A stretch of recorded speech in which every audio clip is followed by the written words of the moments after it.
अस्सलाम वालेकुम dear student. Practical coaching से मैं आप लोग की खिदमत में हाजिर हूँ।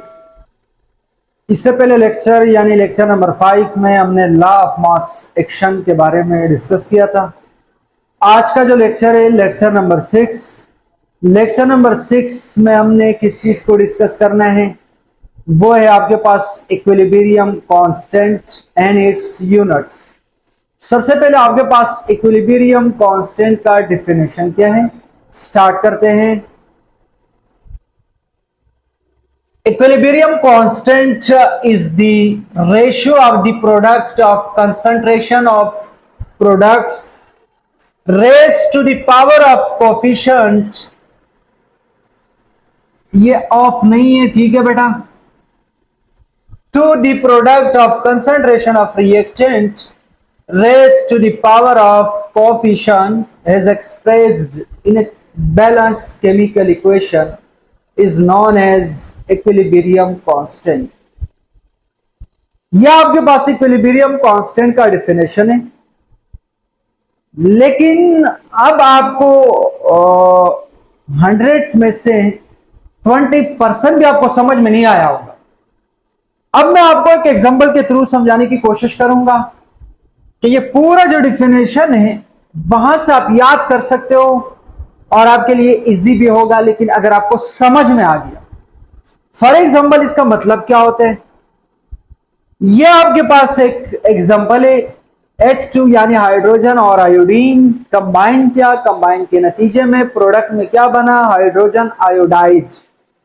और Kc इक्वल टू HI का स्क्वायर, क्योंकि ये कोफिशिएंट क्या, ये जो कोफिशिएंट ये जो नंबर है, ये जो नंबर ऑफ मोल्स है, ये इसका पावर बनेगा, ये पावर भी बना। और इसकी जो रिएक्टेंट है इसका पावर बने, लिखने की जरूरत नहीं है। आयोडीन का पावर भी बने, लिखने की जरूरत नहीं है। अब यहां से आपने इस डेफिनेशन को याद करना है। अगर ये एग्जांपल आपको समझ में आ गया तो ये आपके लिए इजी है। For example Kc equal to product of concentration of products raise to the power of coefficient. अब स्टूडेंट के जहन में क्वेश्चन होता है कि सर ये जो आपने लिखा है इस प्रोडक्ट का मतलब क्या होता है, और यहां पे आपने ग्रीन मार्कर से ये जो मैंने मेंशन किया यहां पे भी प्रोडक्ट से, तो इन दोनों का मतलब क्या होता है सर। नंबर 1, ये जो आपके पास प्रोडक्ट है इस प्रोडक्ट का मतलब होता है मल्टीप्लाई।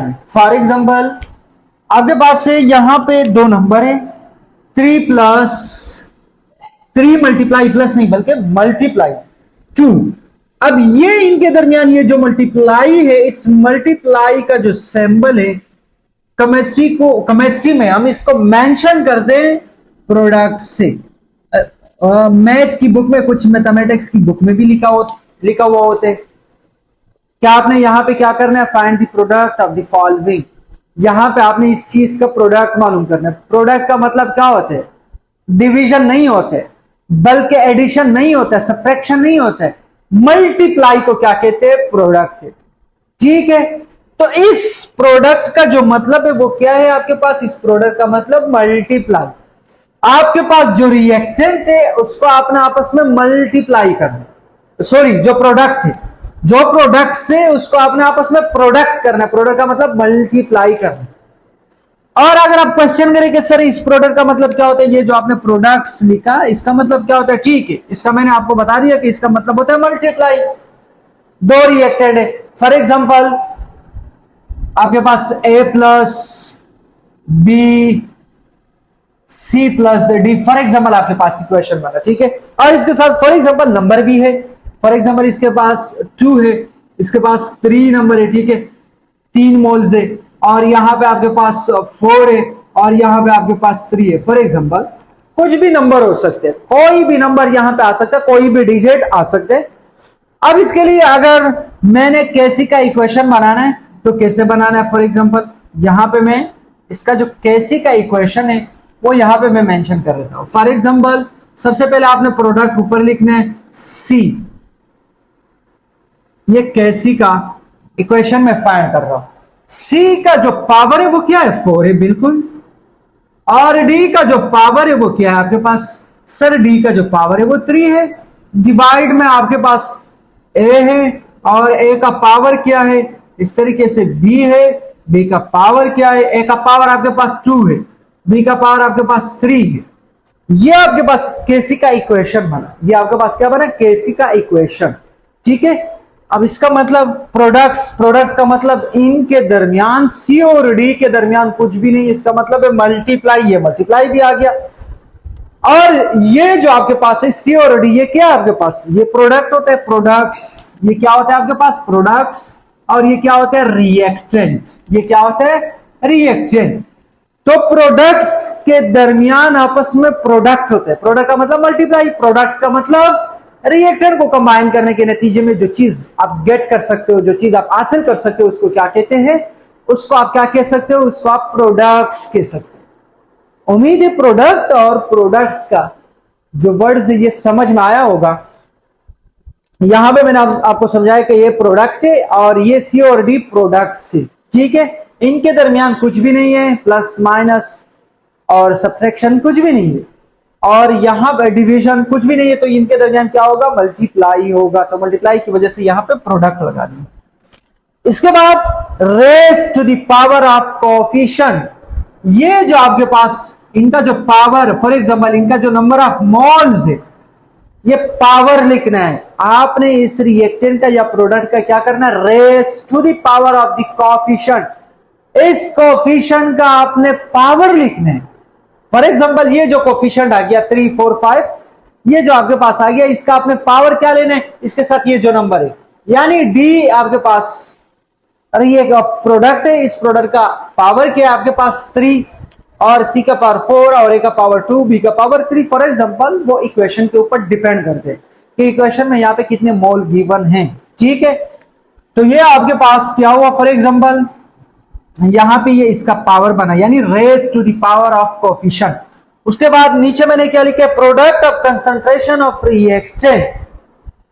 यहां पे प्रोडक्ट्स लिखा था, अब यहां पे मैंने क्या लिखा? Product of concentration of reactant. Reactant को आपस में मल्टीप्लाई। मल्टीप्लाई का मतलब क्या होता है? ये जो प्रोडक्ट लिखा है इसका मतलब है मल्टीप्लाई। फॉर एग्जांपल ये और बी रिएक्टेंट, इनके दरमियान कुछ भी नहीं है, तो क्या होगा? प्रोडक्ट होगा। Reactant raise to the power of coefficient.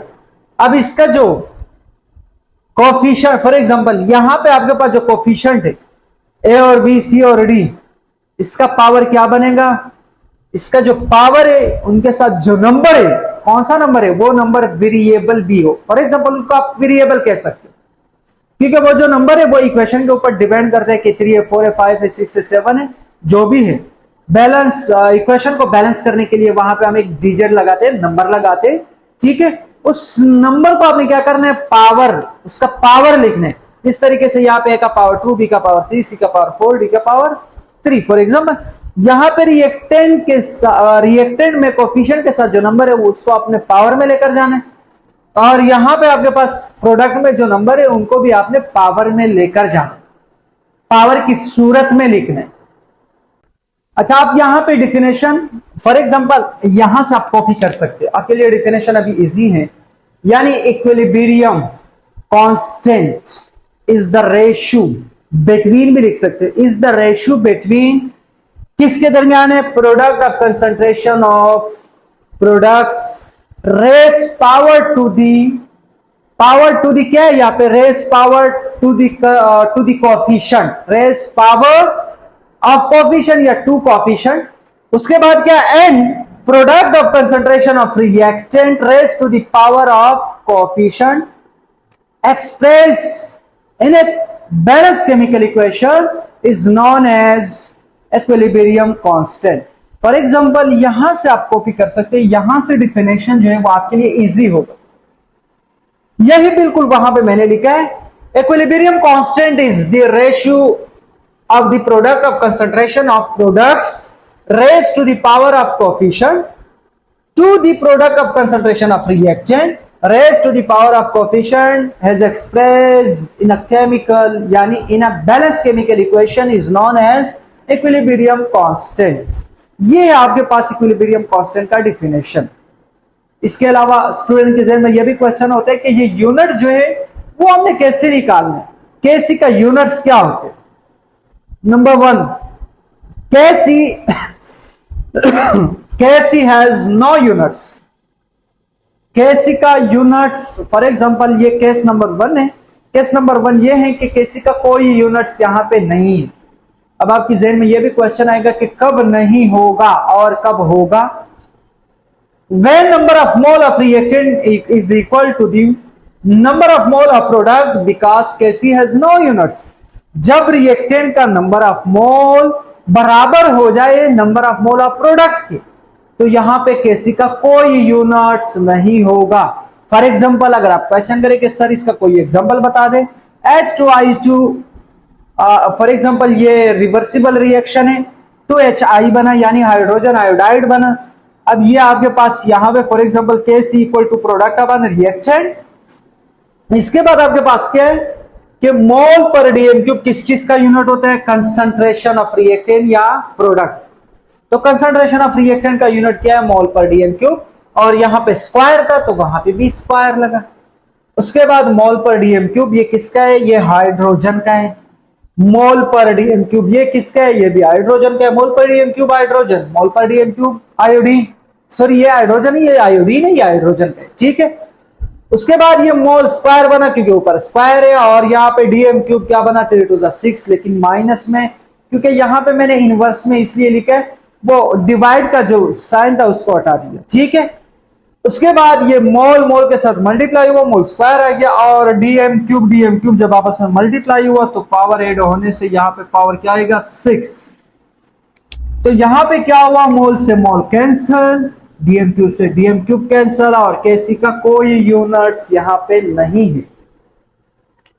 उम्मीद है केस नंबर 1 समझ में आया होगा। अब मूव करते केस नंबर 2। स्टूडेंट के जहन में यह भी क्वेश्चन होता है कि सर केसी का यूनिट कब हो सकता है। When number of mole of reactant is not equal, यहां पे मैंने is equal लिखा है लेकिन is not equal to the number of mole of product because Kc has a unit। जब रिएक्टेंट का जो नंबर ऑफ मोल्स है और प्रोडक्ट का जो नंबर ऑफ मोल्स है वापस में इक्वल ना हो, ना होने के नतीजे में यहां पे Kc का एक यूनिट लाजमी होगा। अब अगर आप क्वेश्चन करें कि उस यूनिट को हमने डिराइव कैसे करना है, ये है आपके पास एग्जांपल Fe यानी फेरन प्लस क्लोरीन, रिवर्सिबल रिएक्शन है, फेरन क्लोराइड बना। बनने के बाद Kc का इक्वेशन हमने बना दिया। बनाने के बाद यहां पे इसका पावर बने तो मोल पर डीएम क्यूब, ठीक है। उसके बाद इसका जो पावर है वो मोल पर डीएम क्यूब आ गया, ठीक है। लेकिन इसका मोल 4 है। 4 क्यों है, क्योंकि यहाँ पे 4 लिखा हुआ है। कितने नंबर ऑफ मोल थे, 4 थे। और ये 4 किसके साथ मल्टीप्लाई हुआ, फॉर एग्जांपल जब डीएम क्यूब के ऊपर 3 है और यहाँ पे 4 है तो यहाँ पे 4 3 12, डीएम क्यूब 12 आ गया फॉर एग्जांपल। अब ये आपस में कैंसिल कैसे होगा, ये मोल पर डीएम क्यूब यहां से कैंसिल, यहां से ये इससे कैंसिल और ये इससे कैंसिल फॉर एग्जांपल। और मोल यहां पे इसका यूनिट क्या बना, ये ऊपर मैंने लेकर आया मोल -4 आएगा क्योंकि डिवाइड की फॉर्म में था, मैंने इन्वर्स कर दिया, ठीक है। और उसके बाद डीएम क्यूब नीचे था, डीएम क्यूब। अब ये इसका क्या करना है हमने,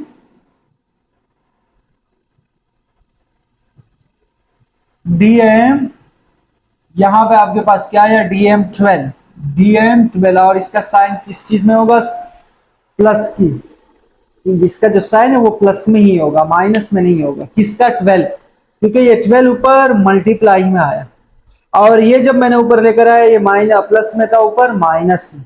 ये है केसी का यूनिट्स।